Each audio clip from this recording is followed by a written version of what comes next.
Have we ever wondered how people in Suzansbury, Kruby, Moiba, Pamuranko are living their daily lives with no good roads, no better medical facility, no better sanitation,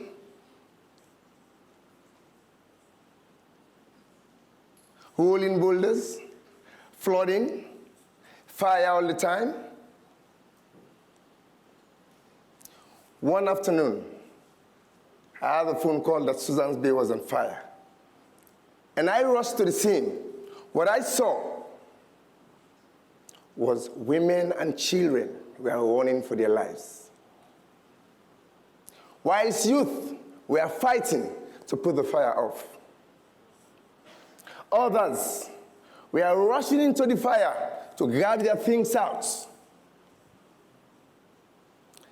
It was unfortunate. Most of the houses burnt down. Families left homeless. The next day, most of the children didn't go to school because all the materials were burnt down. Mothers were crying. Pregnant women don't know what to do, neither the aged. These are people that are living in an informal settlement. Do you know the percentage of Freetonians that are living in an informal settlement? Do you? 35%, 35%. 1 out of 3 Freetonians are living in an informal settlement. My name is Yirah Oryanks Conteh, the national chairperson for the informal settlers in Sierra Leone, FEDUP, an affiliate of the Slum Dwellers International, and Sierra Leone is part of the board. And I am proud slum dweller. Climate change, climate change, climate change. Everybody's talking about climate change. You go to meetings, climate change. Workshops, climate change. The COP that just finished, climate change. 90% of the discussions of COPs is about climate change. But we in Freetonians, Sierra Leone, do we know what are some of the activities that we are doing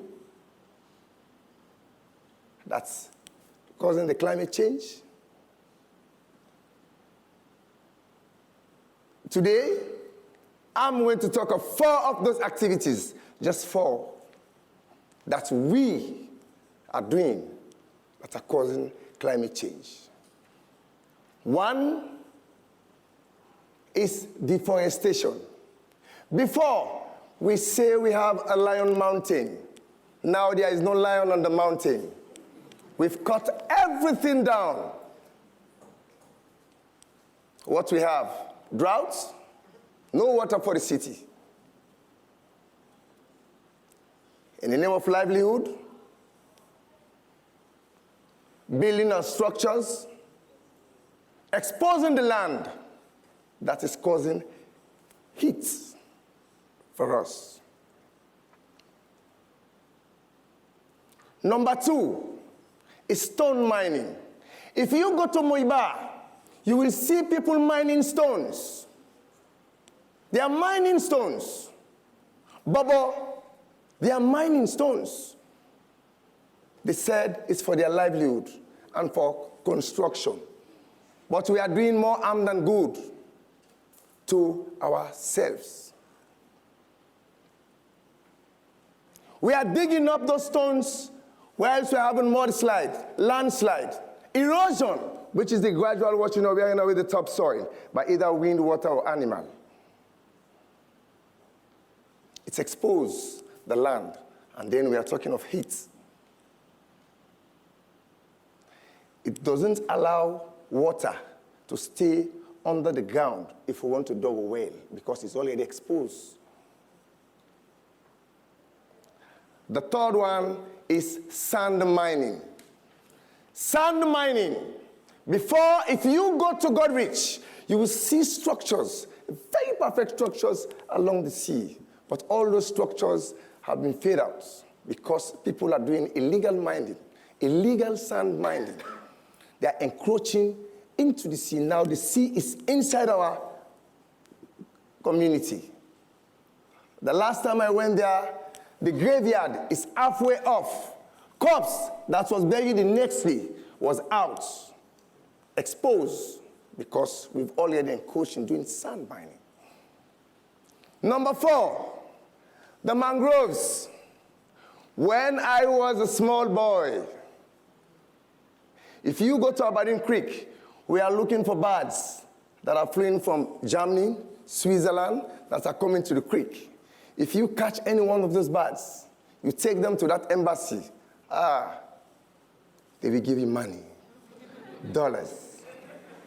And if you go home with those dollars, then you are a big man for that day at home. But now, nobody can see those birds. They are no more because we've cut all the mangroves. Not only the mangroves we've cut in, but the fishes don't have any place to breed.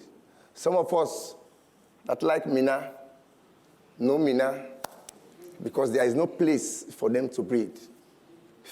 No fish. I went to the market, no fish. There will be no fish because you've cut all the mangroves. You've cut them. And how will you have fish when the mangroves have been cut down? The ecosystem is being exposed. Go and see. You will know what I'm talking of. It's exposed. These are the 4 major activities that we are doing that is causing that particular one. Under the umbrella of the Federation of Urban and Rural Poor, Federation, fed up, with our supporting NGO, the Center of Dialogue on Human Settlement and Poverty Alleviation, KORUSAPA, in line with local and international NGOs and institutions, we've worked together to see how best we, the slum dwellers, are taking the forefront to see how best we can restore back our communities, protect our communities, and combat the effects of climate change. We are feeling it now. We, the slum dwellers, are feeling the change now. Climate change is here. We are feeling it. So if we are feeling it, we can't just sit like that. We are not waiting for anybody to say that it's climate change. We've taken the bold step in doing some activities with some of these institutions that we want to restore and protect our communities and also combat the effect of climate change. What are some of these things we've been doing? Let me tell you. I'm going to talk about 4. 1 is reforestation. Under the Freetown, the tree town, where we are going to plant 1 million trees. Last year, we planted up to 250,000 trees. And this year, we are planting more than 300,000 trees. Not only fed up, but we have some other CBOs that are planting those trees with us. Can SL, Yado, and Isidap, and so on and so forth. We have many. 14 or 15 of those CBOs are all part of the tree planting. Why are we planting those trees? We want to see the Lion Mountain again. We want to see the Lion Mountain. We want to see the Lion. That's the symbol for Freetown, the Lion Mountain. And we want to see how best we can have water. Water is life. We want to restore those catchments. We have this water. We want to plant trees so we can have more water. During the dry season, we don't have water, so we are restoring that particular one back. We are not only planting trees, but we are growing them. Growing trees. We plant them, we tract them, and we maintenance them for 6 months. After 6 months, then those houses, institutions, where we plant those trees are going to be the steward for those ones, and then they will grow. Number 2, sensitization. We are sensitizing our people because the information we have in the city or the information in this country always stop at the top. Everything is about the top. Nothing happened at the bottom. I left them one in a dog slum then they. But we are going to take the bold step. That when we have the message, we modify the message to the local language for our people to understand, for them to get the knowledge that this is happening and this is what we have to do. So we go down those communities and sensitize them how to protect our communities. Stop mining stone. This is the effects of mining stone. Stop mining sand. This is the effect of mining sand. Stop cutting the mangroves. These are the effects. We teach them, tell them, under the CDMCs, for them to understand how to protect our environments. Number 3, because the issue now is climate change, we've already created a community climate action ambassadors. Not only ambassadors to Germany, ambassadors to France, ambassadors to Liberia. These are ambassadors for climate change.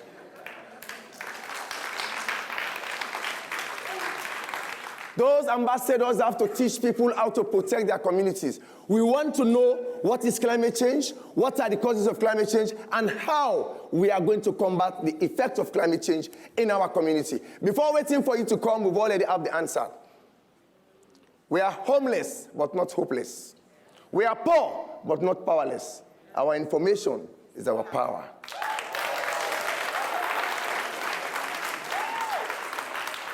Number 4, we want to restore the mangroves. We really want to restore the mangroves. It's a very difficult task. You know why? We, the slum dwellers, are banking. Some people are saying I have 5-acre land. We are saying we have 5-acre sea.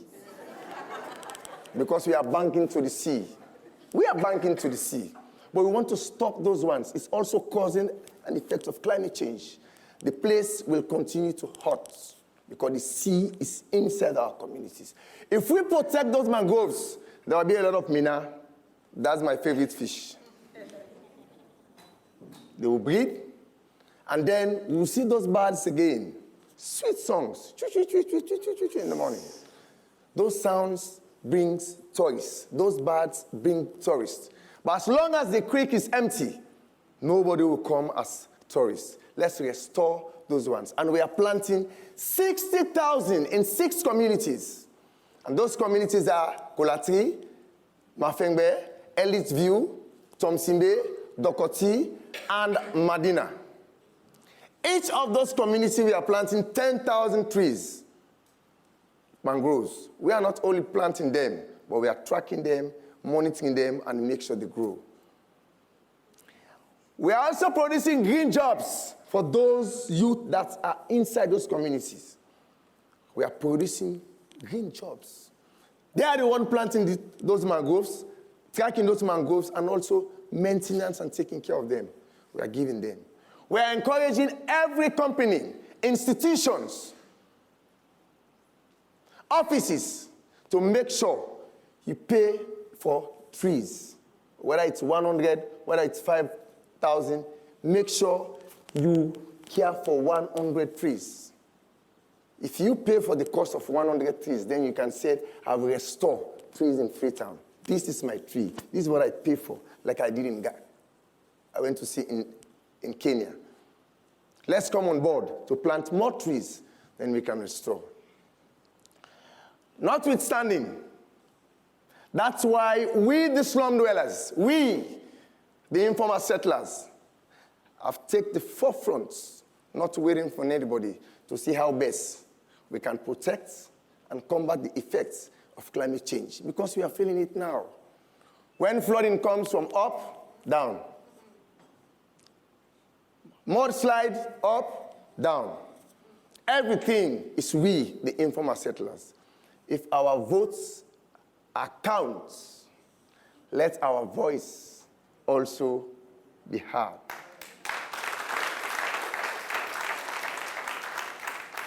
Ladies and gentlemen, what I want you to take home today, most of you sitting here, your compound are paved with no trees, no shrubs, no grass, no flowers. Most of your compounds. are well paved. Hey, my compound is very clean. At night, you will sweat. The more you plant trees in your compound, it reduces the heat you feel. Some of us don't know. For today, we the informal settlements are telling you, if you plant more trees, you reduce the heat you feel at night. Want you to join us as informal settlers. We will continue, make that our norms, to plant more trees to be planted in Freetown. Train more community climate actions ambassadors. Sensitize more people to understand about climate change.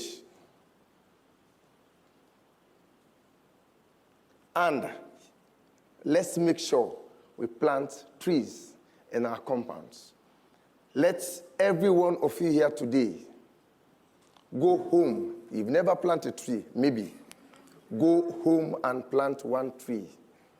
If you plant one, we'll have more than 50 trees added to the trees we've planted. Then they will go together. Information. Busy. That's why we are busy. We are homeless, but not hopeless. Poor, but not powerless. Thank you very much.